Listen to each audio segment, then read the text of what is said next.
पहिली बातमी आहे रत्नागिरीमधून। रत्नागिरीमध्ये वक्फ बोर्डाच्या कार्यालयाच्या उद्घाटनावरून वाद पाहायला मिळाला। उदय सामंतांच्या हस्ते वक्फ बोर्डाच्या कार्यालयाचं उद्घाटन झालं। यावेळी भाजप आणि सकल हिंदू समाजानं विरोध दर्शवला। दुसरी बातमी आहे ती जालन्यामधून। जालन्यामध्ये तिकिटाच्या मागणीवरून राडा झाल्याचं दिसून आलं। कैलास गोरंट्याल आणि अब्दुल हाफिज यांच्या समर्थकांमध्ये या ठिकाणी राडा झाला। तर तिसरी बातमी आहे सांगलीमधली तासगावातली आजीबाजी खासदारांमध्ये इथे खडाजंगी झाली। रिंग रोडच्या श्रेयवादावरून विशाल पाटील आणि संजय काका पाटील आमने सामने आले।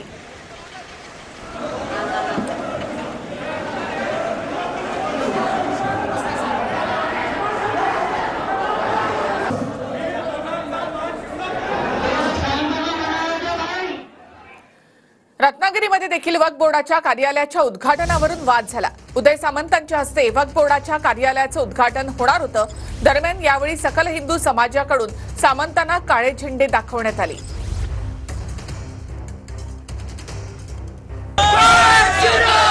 रत्नागिरीत वक्फ बोर्डाच्या कार्यालयाच्या उद्घाटनावेळी मोठा राडा।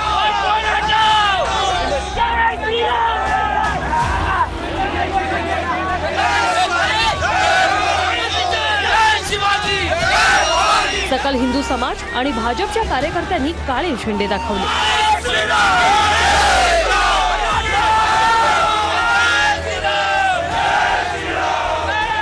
उद्घाटनासाठी जाणाऱ्या पालकमंत्री उदय सामंत यांना आंदोलकांनी काळे झेंडे दाखवले।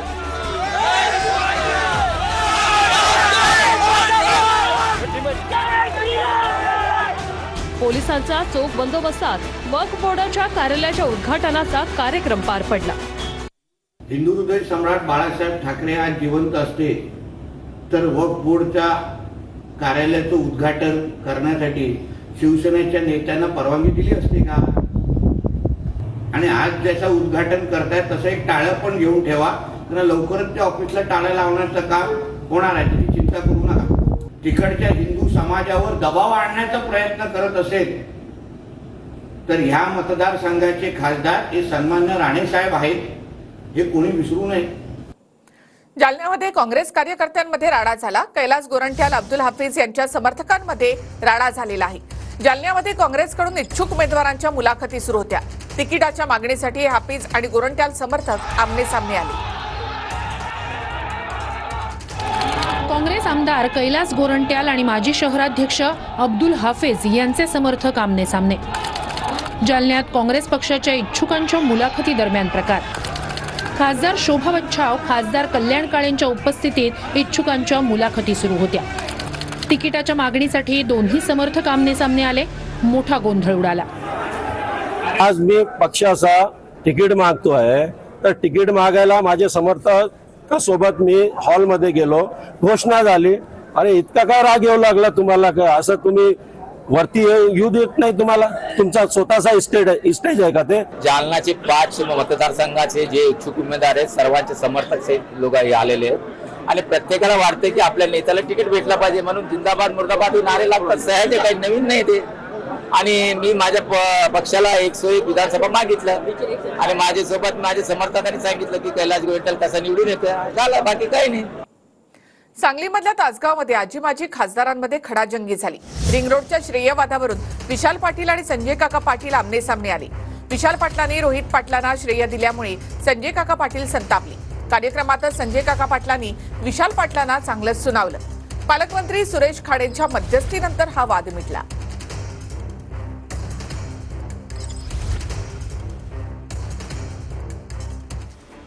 तासगाव नगरपालिकेच्या नव्या प्रशासकीय इमारतीच्या उद्घाटनावेळी राडा झालाय। तासगाव शहराच्या बाह्य वळण रस्त्याच्या विषयावरून वादाला सुरुवात झाली। कार्यक्रमावेळी झालेल्या भाषणावरून माजी खासदार संजय काका पाटील आणि खासदार विशाल पाटील यांच्यात वाद झाला। संजय काका पाटील देत असलेल्या भाषणावर विशाल पाटलांकडून आक्षेप घेण्यात आला।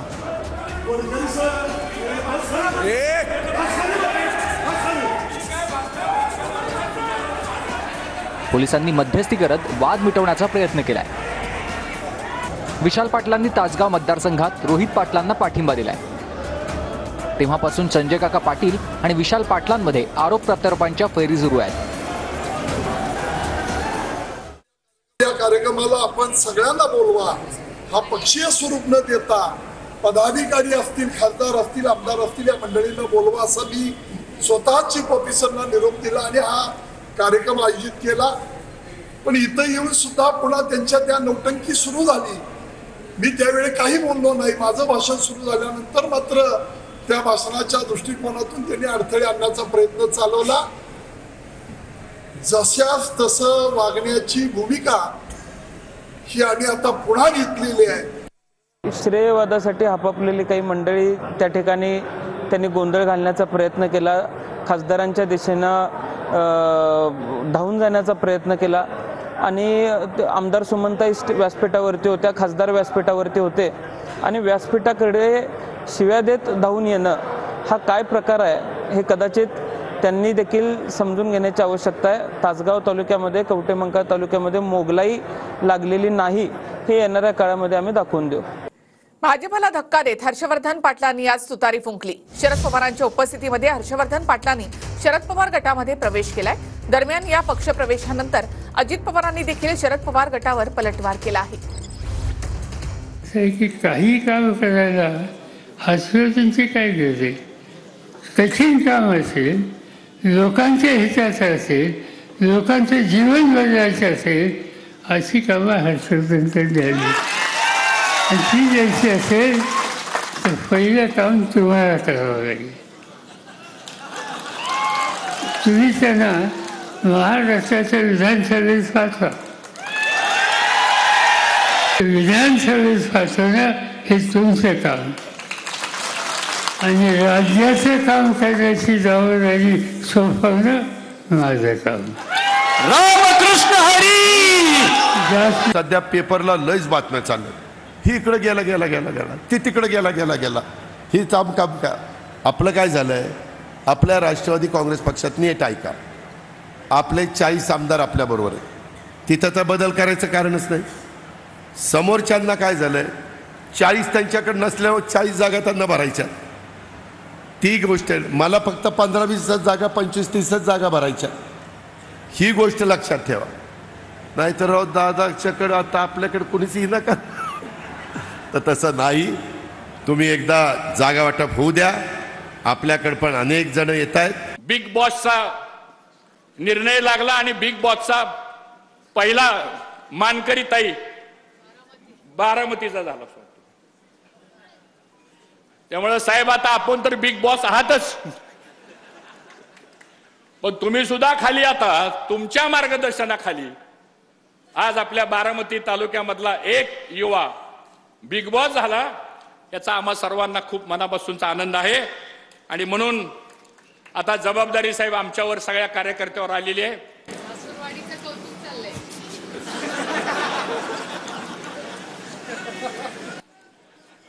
आता सुप्रियाताई तुमची जास्त जबाबदारी आहे, कारण मी तुमच्या बारामतीचा जावई आहे. सुप्रियाताई त्या आमच्या भगिनी आहेत आणि ताई आम्हाला अभिमान आहे की तुम्ही 4 वेळा खासदार झाला. 3 वेळा प्रत्यक्षपणे आमचा सहभाग होता थोडाफार, आणि कालच्या निवडणुकीला आमचा सहभाग हा अदृश्य होता. पवार साहेबांचे आणि आमचे व्यक्तिगत संबंध तर पहिल्यापासून चांगले होतेच, पण कौटुंबिक संबंध सुद्धा गेल्या 6 दशकामध्ये कधी अशी कटुता राजकारणामध्ये होत इकडे तिकडे, पण कौटुंबिक संबंधामध्ये सुद्धा न कधी तेही आमच्याबद्दल बोलले नाही, आम्ही कधी त्यांच्याबद्दल बोललो नाही. दुखणं आमचं वेगळंच होतं, ते आता बाजूला गेलं. त्यामुळे आता कसलाही त्रास कुणालाच होणार नाही. त्यांनी वक्तव्य केलेल्याला माय उत्तर द्यायला बांधील नाहीये. मी माझ्या स्वतंत्र विचाराचा आहे. मी राज्याचा उपमुख्यमंत्री आहे. मला जे काही सांगायचं होतं ते आत्ता सभेत इतक्या विस्तृतपणे मी सांगितलेलं आहे. त्याच्यामध्ये कुठलाही मुद्दा मी ठेवलेला नाहीये. त्याच्यामुळे तिथं प्रत्येकाची वक्तव्य मागच्या काळात काय काय होती, पक्षांतर बंदी कसं होतं, आयाराम गायाराम ह्याच्याबद्दल ते स्वतः काय बोलले होते तुम्हीच चॅनलवाल्यांनी दाखवलं, तुम्हीच लोकांनी दाखवलेलं मीच बघितलं. आणि आज ते त्यांच्यावर काय बोलण्याची पाळी आली ते त्यांनी त्याचा विचार करावा. हर्षवर्धन पाटलांना शरद पवार गटाच्या स्थानिक नेत्यांनी विरोध केलाय. माझ्यावर अन्याय झाला, माझं मन रडतंय असं अप्पासाहेब जगदाळे यांनी म्हटलंय. तर प्रवीण मानेंनी देखील नाराजी व्यक्त केली आहे.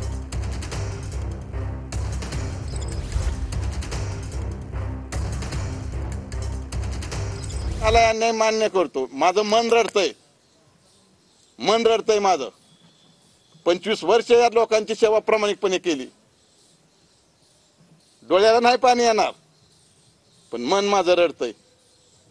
शब्दाला पक्का असलं पाहिजे. आम्ही काही मॅनेज होणार नाही.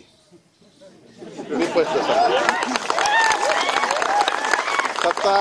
सत्ता येती जाती. स्वाभिमान घाण ठेवणार नाही. स्वाभिमान नाही घाण ठेवणार. सगळे कार्यकर्ते सगळ्याचा आग्रह आहे की काही झालं तरी इंदापूरमध्ये इथं तिसरा पर्याय झाला पाहिजे. येणाऱ्या 11 तारखेला बरोबर ना आपण? बरोबर आहे ना? 11 तारखेला किती वाजता? 10 वाजता मार्केट कमिटी या ठिकाणी भव्य मेळावा कार्यकर्त्यांचं आणि सर्वसामान्य नागरिकांचं ऐकून घेण्यासाठी मेळावा आयोजित केलेला आहे. नरहरी झिरवाळ यांचा मुलगा गोकुळ झिरवाळ पवारांच्या भेटीला आला आहे. गोकुळ झिरवाळ पुण्यामध्ये शरद पवारांच्या भेटीला आले. गोकुळ झिरवाळ दिंडोरी विधानसभा मतदारसंघातून इच्छुक आहेत. वारंवार नरहरी झिरवाळ यांनी गोकुळ झिरवाळ निवडणूक लढवणार नाहीत असं म्हटलं असलं तरी गोकुळ झिरवाळ मात्र दिंडोरी विधानसभेतून लढण्यासाठी इच्छुक आहेत. आताही दिंडोरीमध्ये जयंत पाटलांची जी रॅली आली होती, सभा झाली, त्यात चालवली सहभागी इच्छुक आहे. आपण आधी म्हटलं होतं की तो माझा ऐकेल, पण असं काही वाटत नाही. नाही ऐकेल. अजून शर्यत लागायची, ही तर पूर्वतयारी चालू आहे. ज्या दिवशी शर्यत लागेल ना त्या दिवशी तो माझ्या पाठीमागे राहील. धन्यवाद. मी दादा बरोबर. इंदापूरमधून शरद पवारांनी रामराजे निंबाळकरांच्या पक्षप्रवेशाचे संकेत दिले आहेत. रामराजे निंबाळकरांनी देखील 2 दिवसांपूर्वी तुतारी हाती घेण्याचे संकेत दिले होते. कार्यक्रम झाला, निघायच्या वेळेला आणखी कुठून तरी फोन आला आणि त्यांनी हट्ट केला की इंदापूरला चालला आहे. काय कार्यक्रम आहे? इंदापूरला तोच आमच्याकडं. म्हणजे कुठं ते फलटण. ते आता याच्यानंतर फलटण झाल्याच्या नंतर जवळपास 1 महिन्याचे सगळे दिवस रूप झाले. 1 मिनिट. रामराजांनी मला काल फोन केला. त्यांनी मला सांगितलं मी मुंबईला येतोय. ते आज मुंबईला गेले. मी आज रात्री जाऊ शकणार नाही, पण उद्या अर्ली मॉर्निंग मुंबईला जाणार आहे. त्यावेळेस मी त्यांच्याशी बोलणार. उपमुख्यमंत्री देवेंद्र फडणवीसांनी मंगळवेढ्यामधून महाविकास आघाडीवर टीकास्त्र डागले. महायुती सरकार स्थापनेचा किस्सा सांगत फडणवीसांनी महाविकास आघाडीवर निशाणा साधलेला आहे. समाधान दादांच्या प्रचाराकरता मी आलो होतो आणि त्यावेळी सांगितलं होतं मला 106वा आमदार द्या, सरकारचा करेक्ट कार्यक्रम करतो. केला ना? आपलं सरकार, महायुतीचं सरकार शिंदे साहेबांच्या नेतृत्वात या महाराष्ट्रामध्ये आणलं. एक लक्षात ठेवा, देवा भाऊ जो बोलता है वो करता है और जो नहीं बोलता वो डेफिनेटली करता है. देवेंद्र फडणवीसांनी मंगळवेढ्यामधून समाधान आवताडेंच्या उमेदवारीचे संकेत दिले. समाधान आवताडेंना ताकद द्या, मतदारसंघाला 1 नंबर बनवणार असं फडणवीसांनी म्हटले. पंढरपूर मंगळवेढा मतदारसंघाला नंबर 1 वर नेणार असं फडणवीसांनी म्हटलंय. समाधान आवताडेंना ताकद द्या असं आवाहन सुद्धा त्यांनी यावेळी केलं. एक प्रकारे समाधान आवताडेंच्या उमेदवारीचे संकेत फडणवीसांनी दिले आहेत.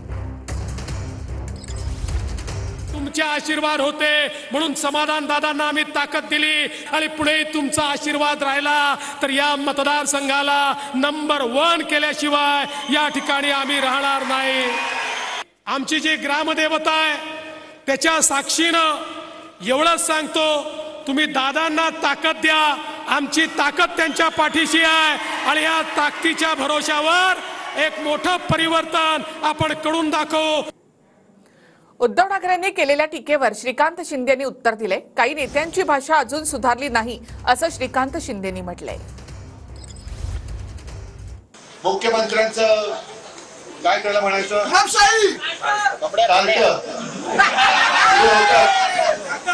पण एक लक्षात आणखीन घ्यायला पाहिजे की प्रचंड पैसा होतला तरी देखील कल्याण डोंबिवलीकरांनी जवळपास 4 लाख मतं ही आपल्या भगव्याला दिलेली. मला वाटतं मराठी भाषेला आता अभिजात भाषेचा दर्जा मिळालेला आहे पण तरीही काही लोकांची भाषा जी आहे ती सुधारलेली नाही आणि ती म्हण आहे आपला तो बाब्या आणि दुसऱ्याचं कार्ट.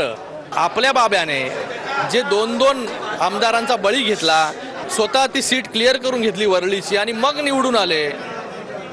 अशा परिस्थितीमध्ये मी नाही निवडून आलो. एकनाथ शिंदेने दिलेला चॅलेंज आदित्य ठाकरे यांनी स्वीकारले. महाविकास आघाडीने 2.5 वर्षात केलेलं काम दाखवावं असं चॅलेंज एकनाथ शिंदेनी महाविकास आघाडीला दिलं होतं. तरफ डेवलपमेंट, दूसरी तरफ कल्याणकारी योजना, इसकी वजह से उनके पैरों तले जमीन खिसक चुकी है. उनको चैलेंज है कि 2.5 साल में आपने जो काम किया है वो दिखा दो, हम 2 साल में काम किया है वो दिखा दे. दूध का दूध पानी का पानी होने दो. जनता जनार्दन फैसला करेगी और जनता ने फैसला कर लिया है. 2 साल में इतने बड़े निर्णय लिए हैं, सर्वस्पर्शी है, सर्वसमावेशक है, क्योंकि उसकी क्या कहते हैं हमारे काम की जो पोच पावती जो है वो निश्चित रूप से इस आने वाले विधानसभा चुनाव में महायुति को मिलेगी. मुख्यमंत्री आदित्य ठाकरेंना चॅलेंज देतात की 2.5 वर्षात तुमच्या सरकारने केलेली कामं. चला तयार आहे मी चॅलेंज घ्यायला. समोरासमोर येऊ दे, चॅलेंज घ्यायला तयार आहे. सुरुवात अदानीपासून करू, सुरुवात धारावीपासून करू आणि प्रत्येक प्रोजेक्ट बद्दल बोलायला तयार आहे. महाराष्ट्राची राजकीय भाषा खालच्या थराला गेल्याची राज ठाकरे यांनी खंत व्यक्त केली आहे. महाराष्ट्राच्या सध्याच्या राजकारणावर राज ठाकरेंनी भाष्य केलं आहे. आपण नेहमी म्हणत आलो की महाराष्ट्र हा देशाला दिशा देणारा महाराष्ट्र आहे.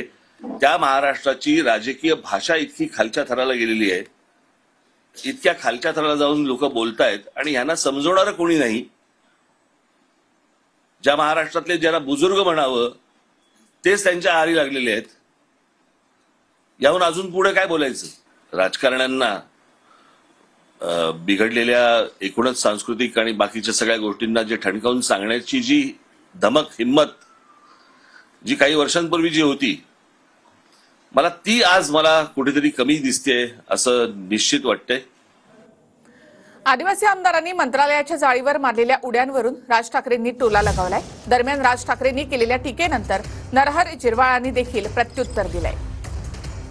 महाराष्ट्राचा झालेला सगळा खेळ, महाराष्ट्राचं झालेलं, मी परवा दिवशीच एक ते महाराष्ट्राची खरं तर सर्कस झालीय. कोणी विदूषकी चाळे करतंय, कोणी मंत्रालयात जाळ्यांवरती उड्या मारतंय.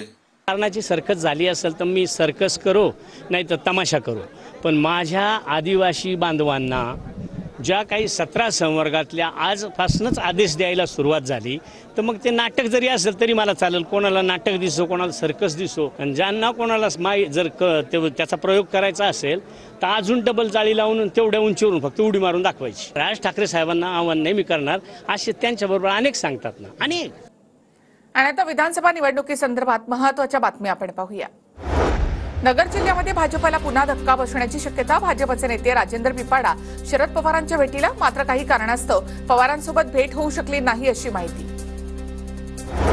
शरद पवारांच्या बैठकांचा सिलसिला पुढील आठवड्यातही सुरू राहणार. उत्तर महाराष्ट्रामधील इच्छुकांनी घेतली पवारांची भेट, तर 10 तारखेला मुंबई दौरा. महाविकास आघाडीमध्ये हडपसर विधानसभेची जागा शिवसेना ठाकरे गटाकडे असेल. महादेव बाबर हे हडपसर विधानसभेचे उमेदवार असतील. सुषमा अंधारे यांची माहिती. जागा शिवसेनेची जागा आहे. महादेव बाबर लढवणार आहे.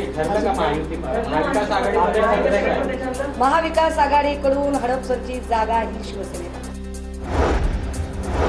सुषमा अंधारे यांनी अशा पद्धतीने उमेदवाराच्या नावाची घोषणा करू नये. महाविकास आघाडीत मिठाचा खडा पडणार नाही याची काळजी सर्वांनी घ्यावी. प्रशांत जगतापांचा अंधारेंना सल्ला. सुषमाताई असतील किंवा प्रशांत जगताप असतील यांनी महाविकास आघाडीचं जागा वाटप उमेदवारीच्या बाबतीत चर्चाच करू नये असं माझं म्हणणं आहे. अर्थात त्या खूप मोठ्या नेत्यात, मी त्यांना सल्ला देणं एवढा मोठा नाही. लाडकी बहीण म्हणून शिंदेंनी नीलम गोरेंना विधानसभेचं तिकीट द्यावं. नीलम गोरेंची लोकांमध्ये किती पत आहे ते समजेल. सुषमा अंधारे यांची टीका. आमदार संजय शिंदे यांच्या वतीने करमाळा माढा विधानसभा मतदारसंघातील 36 गावांमधील कार्यकर्ता संवाद मेळावा. बबनराव शिंदे, संजय शिंदे, रमेश शिंदे एकाच व्यासपीठावर आल्यामुळे चर्चांना उधाण. सोलापूरच्या मोहोळ विधानसभा मतदारसंघातून माजी आमदार रमेश कदम पुन्हा एकदा निवडणुकीच्या रिंगणात. पदाधिकाऱ्यांचा मेळावा घेत कदम यांनी प्रचाराचा नारळ फोडला. माड्याचं मैदान मारण्यासाठी माझी रंगीत तालीम सुरू, मैदान मीच मारणार. अभिजित पाटलांकडून विश्वास व्यक्त. तर बबनराव शिंदेंच्या हाती पवारसाहेब तुतारी देतील असं वाटत नाही, पाटील यांचं विधान. महाविकास आघाडीच्या जागा वाटपाचा निर्णय येत्या 8 दिवसामध्ये होणार, जयंत पाटलांचं सूचक वक्तव्य.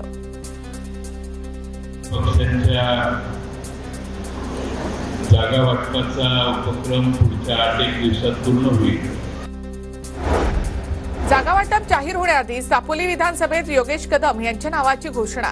अजित पवार गटाचे जिल्हाध्यक्ष बाबाजी जाधव यांनी नाव जाहीर केल्यामुळे नव्या वादाची शक्यता. आणि एक महत्त्वाची बातमी, दर्यापूर विधानसभेसाठी मुख्यमंत्र्यांकडून मला शब्द देण्यात आलेला आहे असं अभिजित अडसूळ यांनी म्हटलंय. पक्षाच्या सर्व्हेमध्ये माझ्या नावाला अधिक पसंती आहे असं अभिजित अडसूळ यांनी म्हटलंय. तर दर्यापूरमध्ये बाहेरचं पार्सल चालणार नाही, इथे कवळच होणार असं नवनीत राणा यांनी अभिजित अडसूळ यांचं नाव न घेता त्यांच्यावर टीका केली आहे. शहरामध्ये जी विकास कामं केली, आज लोकांच्या तोंडून ती कामं ऐकायला मिळत आहेत आणि त्यामुळे चांगला प्रतिसाद त्या ठिकाणी मिळतो. आणि त्यामुळे नक्कीच आमच्या पक्षाचा देखील जो सर्वे केला गेला, किंवा बाकीचे देखील सर्वे जे केले गेले, त्यामध्ये प्रामुख्याने माझं नाव सर्वप्रथम येत आहे. त्यामुळे नक्कीच शिवसेना म्हणून फक्त दावाच नाही, तर माननीय मुख्यमंत्र्यांनी पूर्ण गोहेड मला दिली.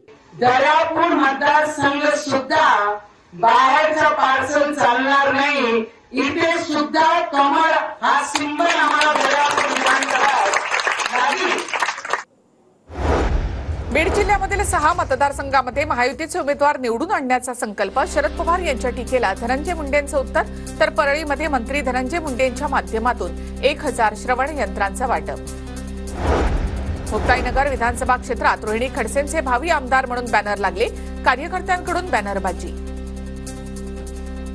मनसेच्या 150 पदाधिकारी कार्यकर्त्यांचा बहुजन विकास आघाडीमध्ये प्रवेश. नालासोपाऱ्याचे आमदार क्षितेश ठाकूर आणि वसईचे आमदार हितेंद्र ठाकूर यांच्या उपस्थितीमध्ये पक्षप्रवेश. राजापूर लांजा विधानसभा मतदारसंघातून ठाकरे गटाला धक्का.